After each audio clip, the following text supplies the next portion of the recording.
Hey y'all, it's me. I hope you're having a wonderful day. It's probably close to 55, 60 degrees. Absolutely gorgeous. Oh, I am just so enjoying this. Getting ready to work on the chicken fence or the dog fence again. But I wanted to show y'all something. Yes, this little building is crowded. I've got my containers of whatever the wood chip stuff that Hugh brings to me from the barn, where he's been cutting and working on my cabinets. And these buckets are filled with different types of, we've got chicken food, cat food, and dog food. Down here I've got oyster shells, and this is just grit for them, and Hugh spilt dog food in it. And this bucket I'm getting ready to clean out because it just has a little bit of seed left in it. It's just scratch. But I wanted to show y'all what I'm doing. I've had a change of heart when it comes to feeding my chickens. A couple of years ago, I was giving them scratch or fermented grains, and it worked really well. They enjoyed it. It was a pretty good bit of work involved when you have this many birds, but I stopped because it got intense, and time was just of an essence at the moment. But let me explain something.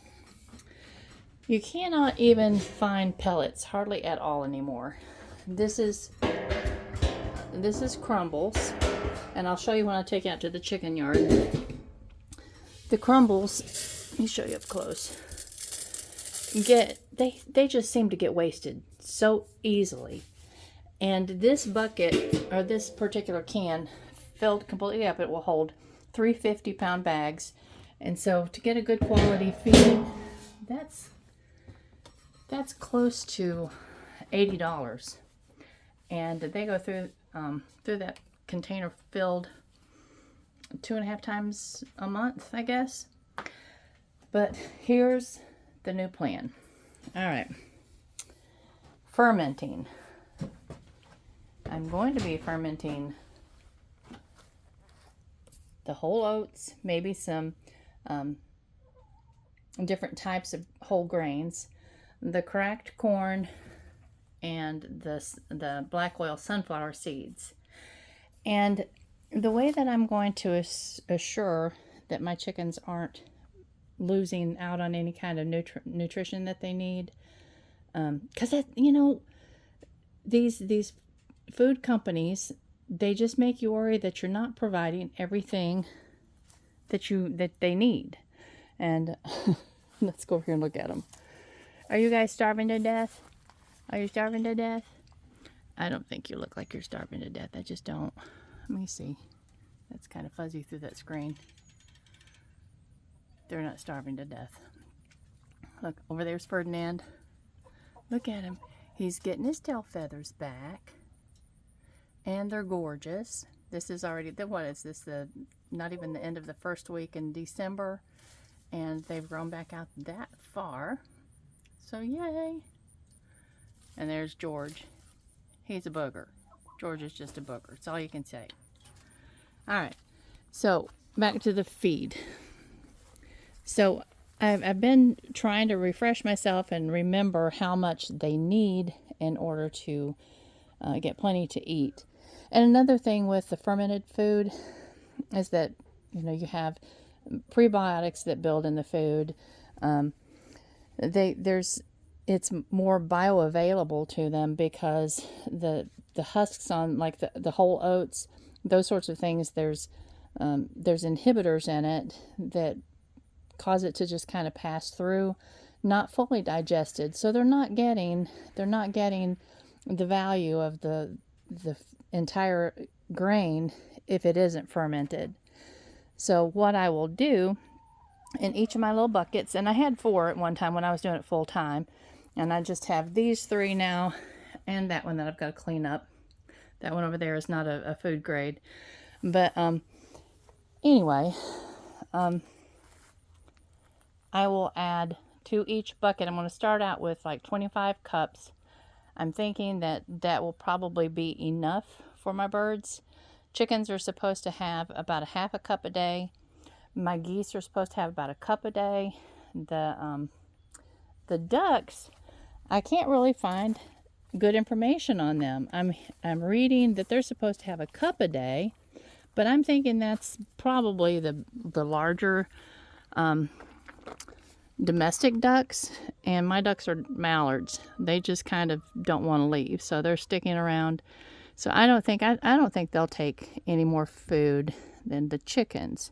So we're going to start out there because they also get, you know, scraps from the kitchen, and I'm beginning to just mess around with the idea of, and this is my trial jar. So y'all don't make fun of me, because I know that's kind of pathetic, isn't it? That's my trial jar of sprouted seed.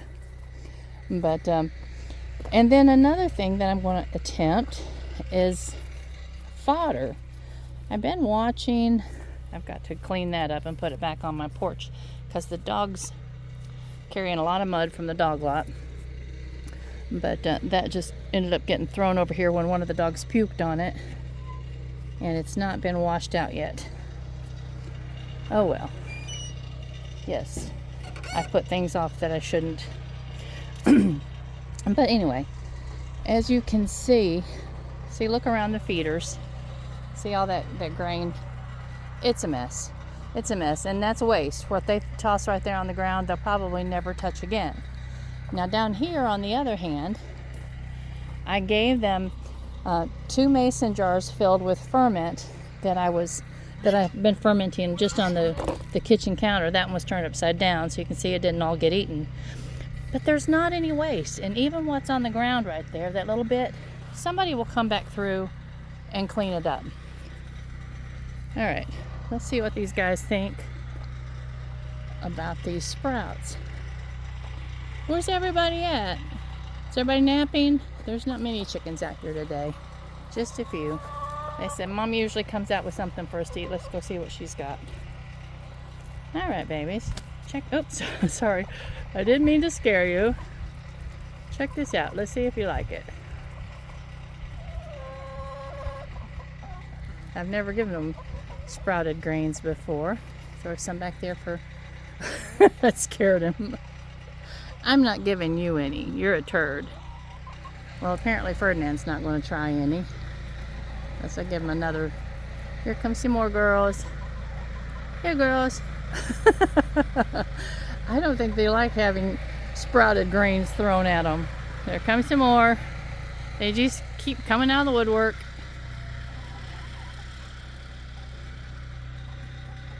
They're just kind of sniffing of it and leaving it, aren't they?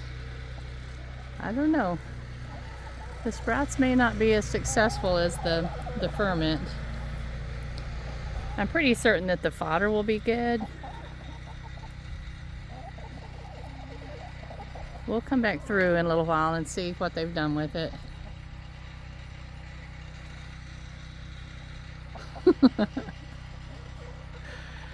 All right, guys, I'm sorry. I thought it would be exciting. Apparently not. Funny critters. Funny critters. And there's Chuck, my chicken duck.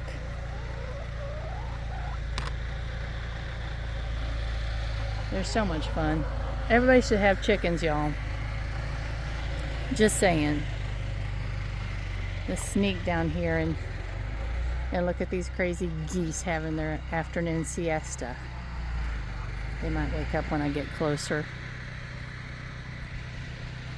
And then they'll start yelling at me for waking them up. I see some geese underneath the goose house. Okay. I'm going to be quiet so that maybe they'll be...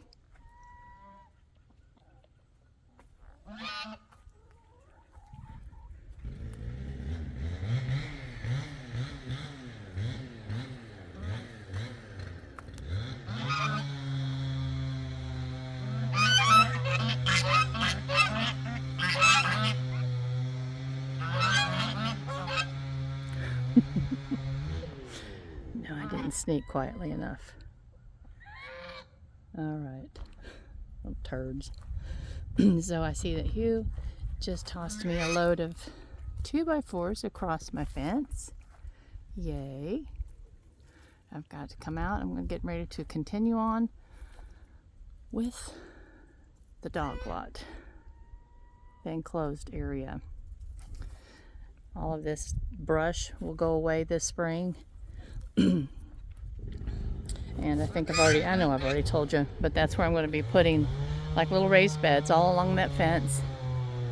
And as part of it, I will have little sections that are just going to be open for sunflowers and elderberries, and some little raised beds that will actually have hardware cloth over top, and I'll put seed in it so that it can grow and come up through the hardware cloth, and they can have fresh greens without actually scratching it up and ruining it. See, they came back down here. When I gave them the ferment today, this morning, they came down and just devoured it. And I had also poured food in their feeders. They didn't want the food in their feeders, so apparently they really like the ferment as opposed to the crumble. I don't blame them. I don't blame them. So there's two purposes involved in all of this. One is to save a little money on feeding them, and one is to improve their diet. And I think it will. I mean, if they start showing any signs of, having a deficiency, I might supplement with some layer pellets or something of that nature, but I just don't think it's going to happen. In their water, I actually pour this little concoction that I mix every morning. It has vitamins. It has it's vitamins for any kind, for cattle, for sheep, for whatever. It's just livestock vitamins, but it's also for chickens. And it turns the water yellow. But I add a little bit of apple cider vinegar and also a little bit of iodine. So I supplement their water with that every day. And so they are getting the benefit of the extra vitamins. And he's sneaking over here. He's acting all cool, just picking at the grass. I'm not sure I trust him though, because he's a booger. Let's walk over here where Huey's working. Hey chicks. Hey chicks. But anyway, then of course in their diet itself, I'll give them more grain. It'll probably be about two half grain, a quarter corn, and a quarter sunflower seed. I'll have to do a little bit more research on that and just find out, what the needs to be, how it needs to be split. The sunflower seeds benefit them, especially during the winter, because it adds a little bit of extra fat to their diet, helps keep them warm. So he's over here doing this thing with the sawmill.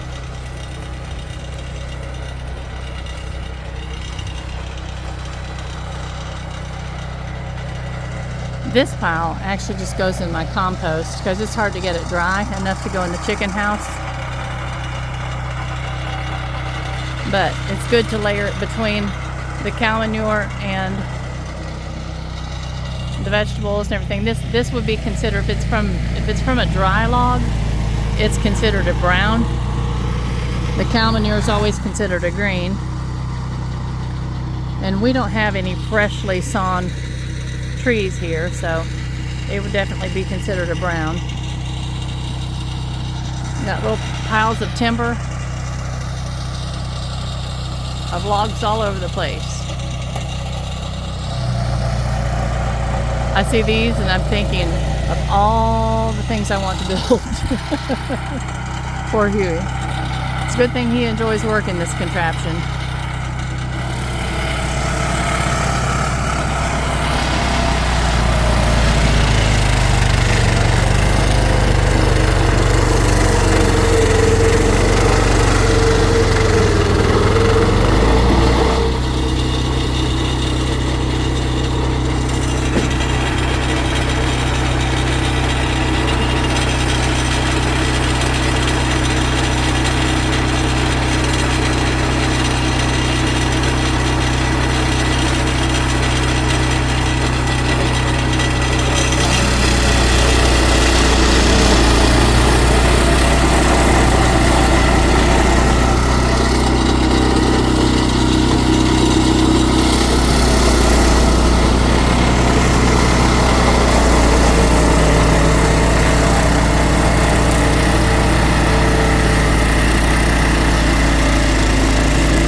will be a board for me, because when I'm building something like the dog lot, I don't need perfect lumber. It can be wonky and weird.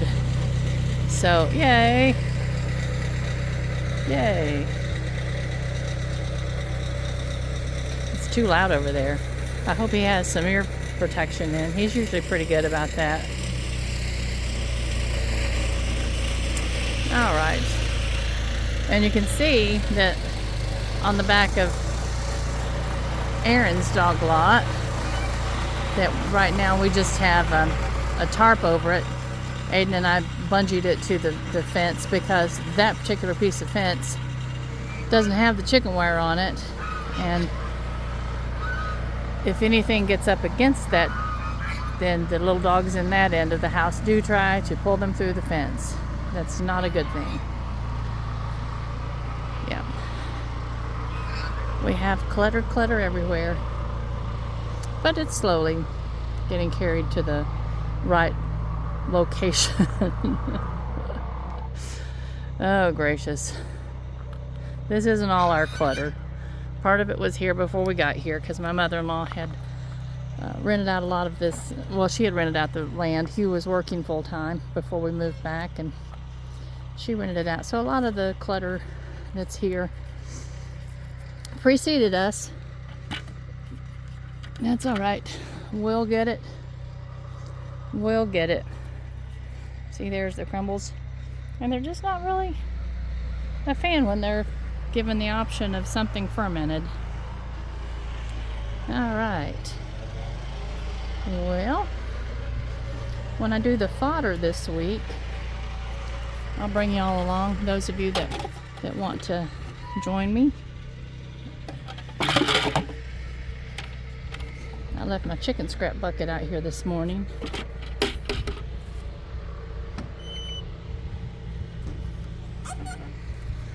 Let's open the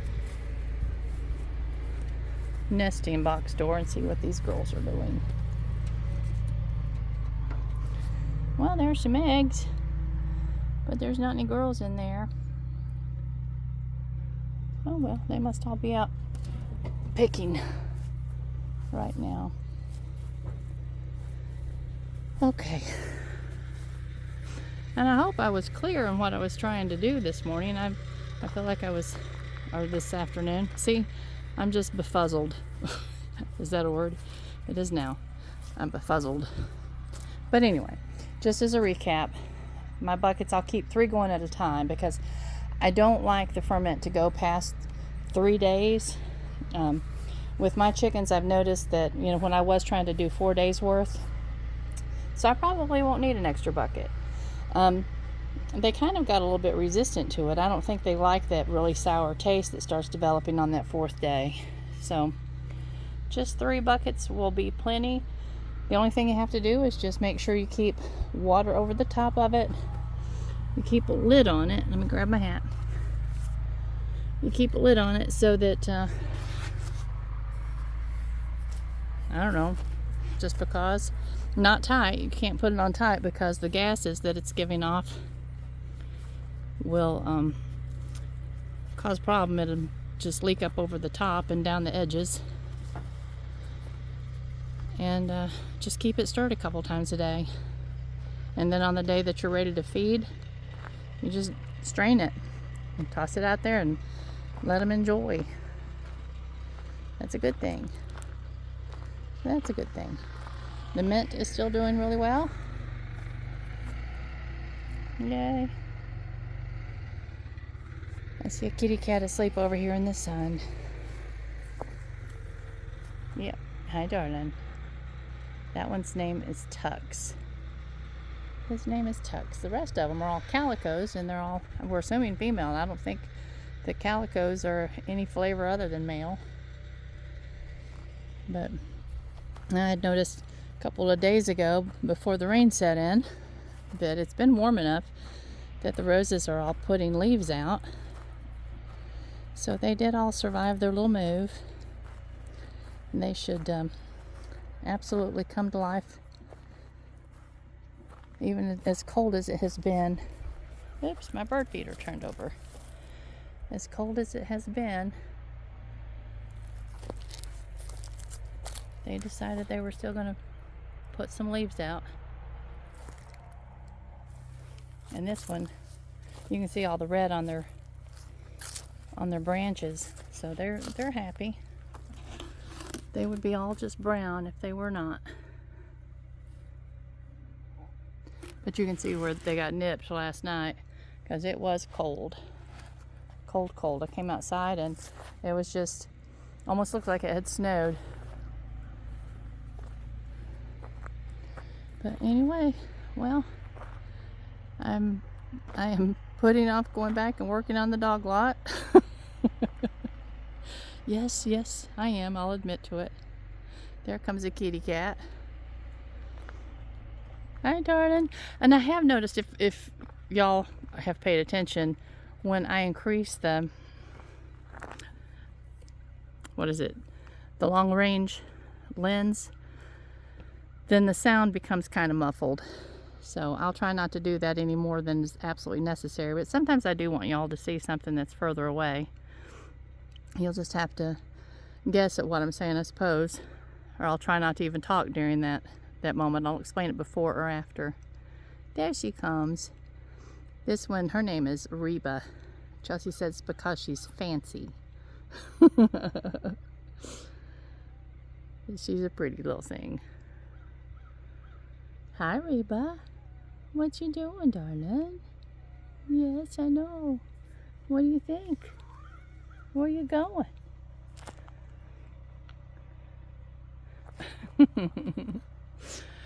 All right, y'all.